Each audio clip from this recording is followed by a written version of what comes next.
Сәлеметсіңдер ме, құрметті екінші сынып оқушылары. 124-ші сабақ қозғалыс бағыты.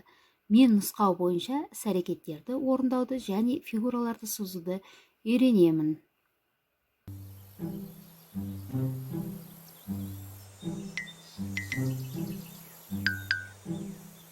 Аға, не өлшеп отырсыз? Гүлегілген ағаш отырғызылған учаскелерге қоршау салу үшін олардың периметрін есептеп отырмын. Периметр деген не?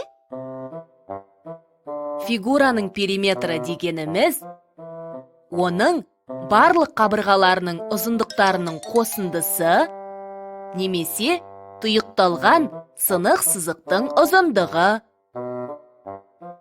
Периметр латынның пи әрпімен белгіленеді. Периметрді есептеу үшін миллиметр, сантиметр, метр және километр сияқты ұзындық өлшем бірліктері қолданылады. Мына учаске көп бұрышты. Сондықтан әр буынның ұзындығын есептеп жүрмін. Егер тік төртбұрыш болса, периметрін табу үшін ұзындығы мен енін өлшеп алып, екі реттен қосамыз. Ал шаршының периметрін табу үшін бір қабырғасын өлшеу жеткілікті. Өз-өзіне 4 рет қосасың.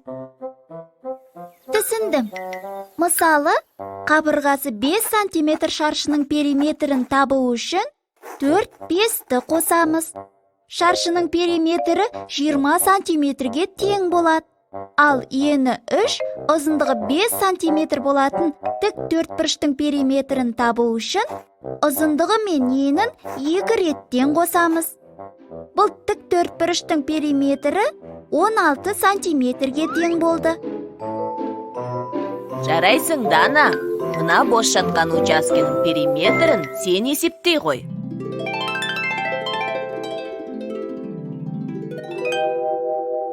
Қайталайық. Периметр. Фигураның периметрі дегеніміз оның барлық қабырғаларының ұзындықтарының қосындысы немесе тұйықталған сынық сызықтың ұзындығы. Периметр латынның пи әрпімен белгіленеді. Периметрді есептеу үшін миллиметр, сантиметр, метр және километр сияқты ұзындық өлшем бірліктері қолданылады. Тік төртбұрыштың периметрін табу үшін ұзындығы мен енін өлшеп алып, 2 реттен қосамыз.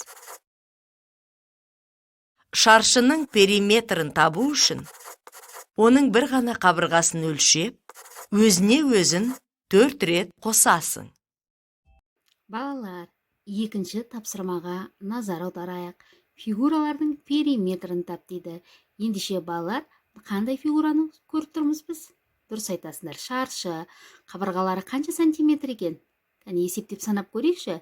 1, 2, 3, яғни 3 сантиметрге тең екен. Ендеше балалар, шаршының периметрін табу үшін 3-ке 4-ті көбейтеміз. Қанша сантиметрге тең? 12 сантиметрге тең. Жарайсыңдар. Енді келесі фигураны көрейік. Қарайық. Төртбұрыш, я? Ендеше ұзындығын өлшеп санап көрейікші қанша сантиметр?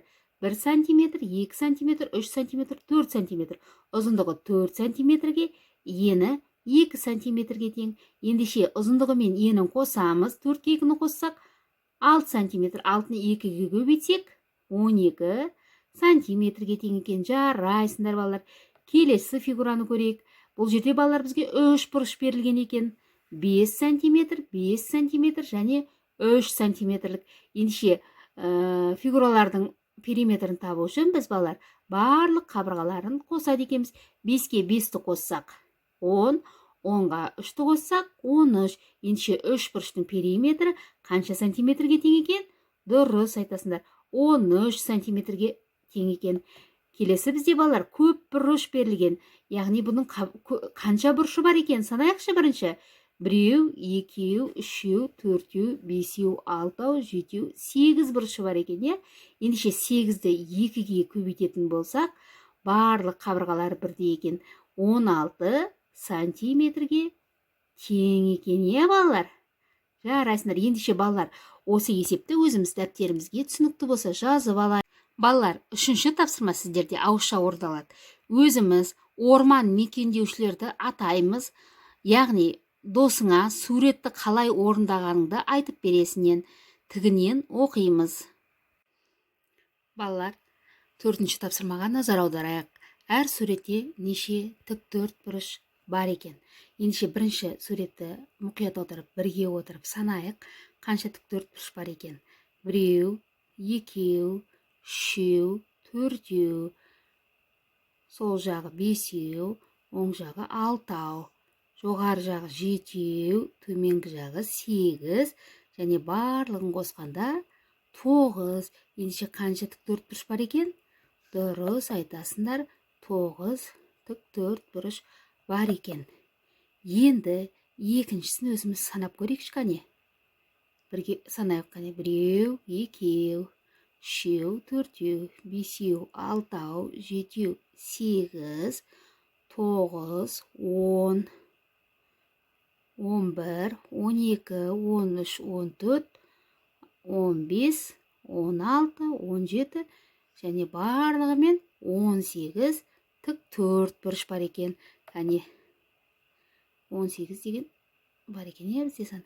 Жарайсыңдар балалар. Ендеше біздің жауабымыз дұрыс па екен? Тексеріп көрейік. Жарайсыңдар балалар. Енді біз балалар әр суретте неше тік төртбұрыш бар екен бірге отырып санап жауабын таптық.